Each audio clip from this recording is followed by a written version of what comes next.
Hey hosers, Vector here, once again doing another review. A lot of questions I get from the guys at the club are the details of my short AR build. This here is a 7.5-inch Stag, and it's running an EOTech here. Hopefully you could catch the red 65 MOA dot with the 1 MOA in the center. So what we got here is, let's first do a safety check. So, up here in Canada, guys, we only get 5 rounds that there's pinned. This will only hold 5 rounds out of the 30. Sucks, but that's what we're stuck with. Canadian law. So, this started life as a Stag lower. I bought the lower, and I found a 7.5-inch upper that happened to be Stag as well. So I bought this upper, worried that it might not run reliably, putting two things together. But I have to say, after 500 rounds, I haven't had a single hiccup or malfunction. This thing has run perfect. Stock configuration, not a single problem.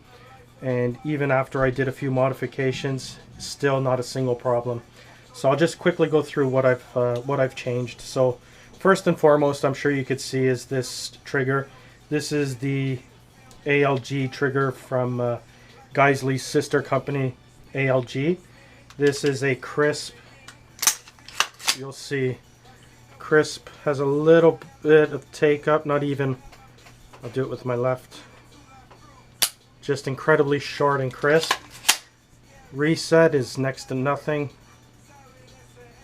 so you see, but as soon as that take up hits, it's right at the wall, ready to go. So it's not as good as my Geissle 3G, Super 3G. That one's built for fast rapid fire shooting. This is more of a mil-spec drop-in that's it's still the same mil-spec strength, I believe 4.5, 5.5 pounds. However, just a lot more crisp. I think they polish it and nickel boron coated maybe. So other than that, you can see I've obviously changed the hand grip. This I believe is a ergo. Not sure which ergo, but it's an ergo, has a little compartment here. I just removed it, but you can store it there. Geissle supercharging handle, as you can see, beautiful. It's got the wings here that you could do it ambi, either left or right will accentuate the release, and you could charge it. This is just an MOE Magpul MOE SLK, I believe. What do they call it? The MOE SL-K stock. This is really good for quick pointing. It's I usually run a red dot, so I'm not too worried about a cheek weld, but obviously very light. Has an incorporated sling swivel here that you would just loop through. The Stag itself comes with dual attachment points for a sling. Up front, you'll notice it's got a little muzzle brake here. I'm not sure. This is the S&J Hardware. It's a company up in Canada. It works decent. Makes a lot of flash. Loud as can be for a 7.5-inch. I've got the Magpul handguard. They were sold out everywhere, so I had to go with the gray color rather than black. Yeah, Magpul grips. I like this because when you're gripping it, you could actually pull into your shoulder, and this here gives a lot of grip and texture. It's very aggressive, so it really gets in there. I kind of threw this on as an afterthought. It's just a 45-degree offset worn, and it's running a Olight Mini Valkyrie. Most likely I'll put this back on one of my pistols, but for now it's just, I like it because it's perfect placement. You pick it up, gun points very quick, and your thumb's right there. And on top of that, it reminds me to keep my thumb away from this muzzle, because look how close that is, guys. That could do some serious damage if you give it to a new shooter and they just hold it like a regular AR. I tend to try to do the C clamp where I come over top. This one's too short for a full C, but I try to keep my thumb here and on the flashlight just as a reminder. I'm running Magpul backup flip-ups. Nothing special. I very seldomly use them. They work well, but running the EOTech I've never had to. It actually has a pretty good co-witness. I don't know if you could see. Maybe I'll work in a a still shot, but it has a pretty good cold witness there. So as far as the exterior, that's what you got there. Nothing too crazy. It is a free floated 7.5-inch barrel. I haven't really shot it off a rest. Not too concerned with accuracy on this one. I'm more into 25-yard 6 to 8-inch targets. More of what you would normally be shooting at in a 3-gun match. So I'll just do a quick takedown.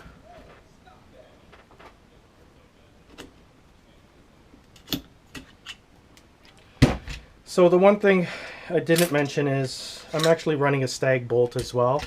This was the stock bolt off my Stag 3G.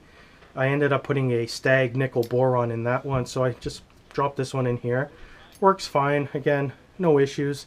I believe they're rated for full auto according to Stag. Stags come with an unlimited lifetime warranty, unlimited shot barrel that's transferable. Basically, they're saying you can't shoot the barrel out. I have no reason to doubt them. Got a couple thousand rounds through it, and I've never had a single issue. Again, you could see that trigger. You can see just inside how it's polished nicely, much smoother. Attention to detail is very good. Nothing bad to say about Geissle.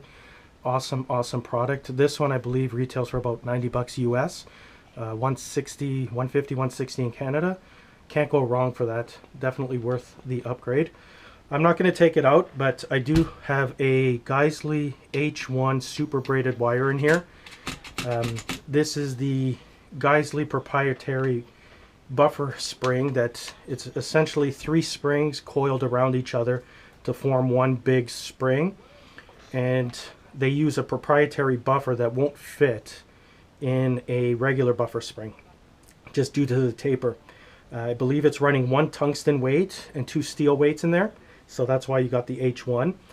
They claim it helps with forcing the, well, one, it helps with the beating up, of the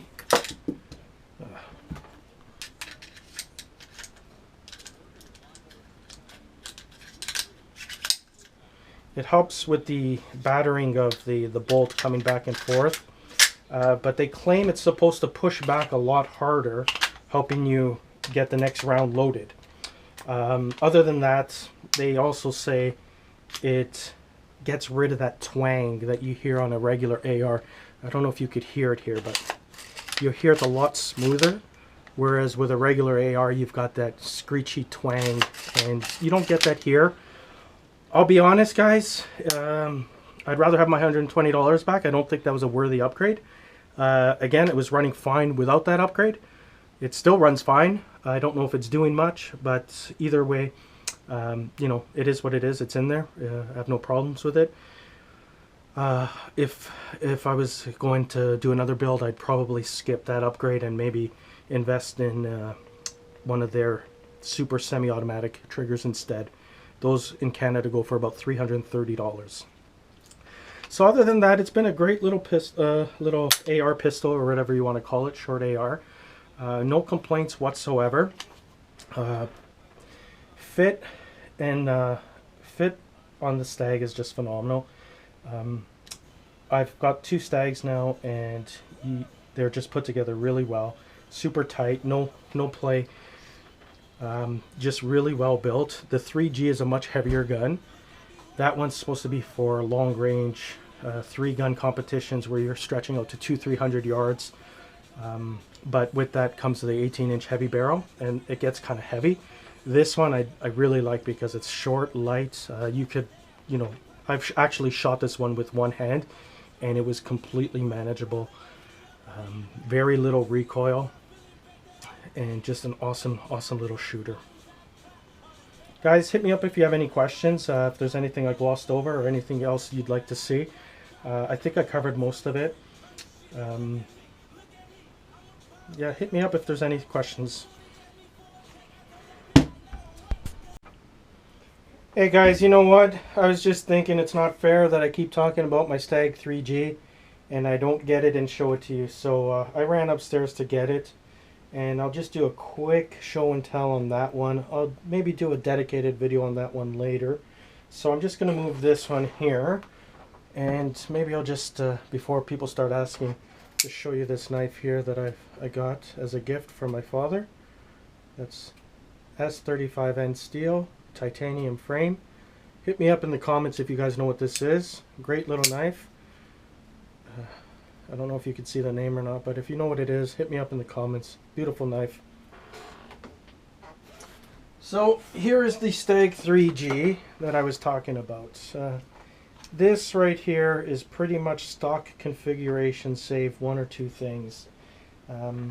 This comes with the Magpul ACS stock, beautiful stock. It has the storage compartments that are waterproof here on both sides. You could fit CR123 batteries in there, waterproof matches, whatever you want. And then it's also got the storage compartment here where I like to keep my Magpul dummy round just in case I ever need a Magpul dummy round. Not sure why that's there, but it's there. It has incorporated QD mount right there. You could flip that left or right. It screws in either side. And that'll just let you attach a sling like this Magpul sling here. I believe this is the MS3 sling. Nice little sling. It goes from 2-point to 1-point. So that's the stock. It has a 2-point locking system here. I've changed the grip. I put an ergo grip. It came with the Magpul MOE. And I just like this because it's a little bit beefier, a little more girth to it, and it just fits my hand better. I threw on these KNS anti-walk pins. Not crazy about them. Really don't think they do anything. I've never had an issue with pins walking on me. I saw them on the internet and I thought I had to have them. And, you know, they are there.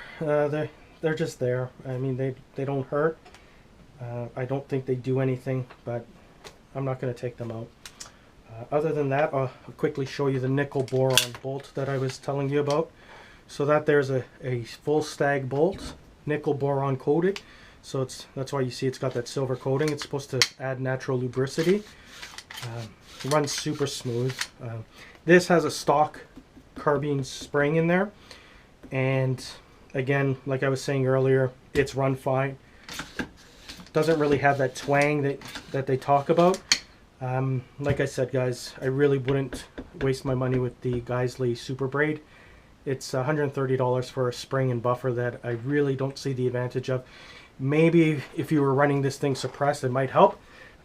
In Canada, we don't get suppressors, so that's not an issue for me.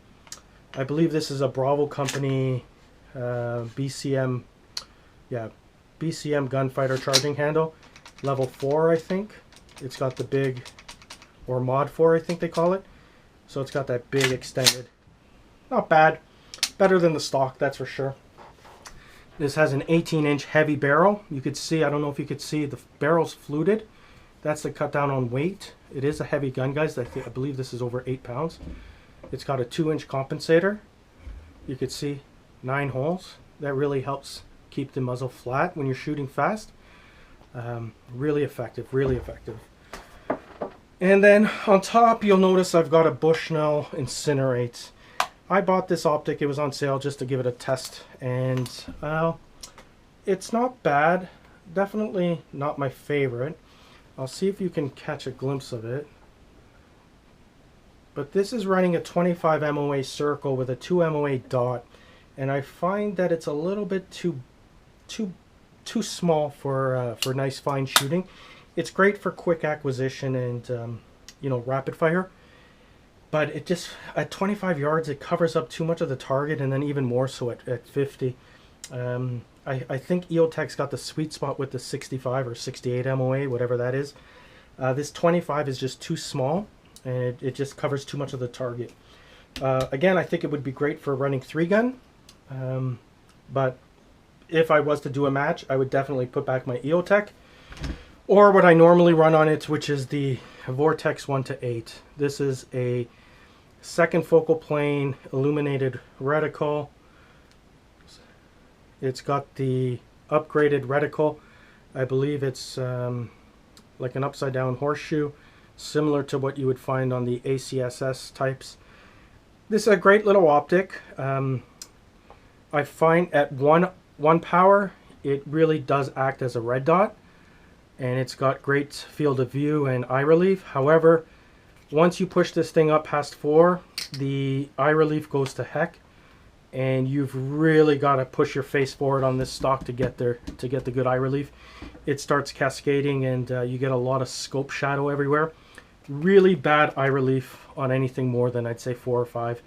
I find it's almost unusable at 8. The only time I use it at 8 is when I throw a bipod on the front and shoot from a rest, and then I find I really have to scooch my face forward. From normally I'm on this part, I have to push it up here.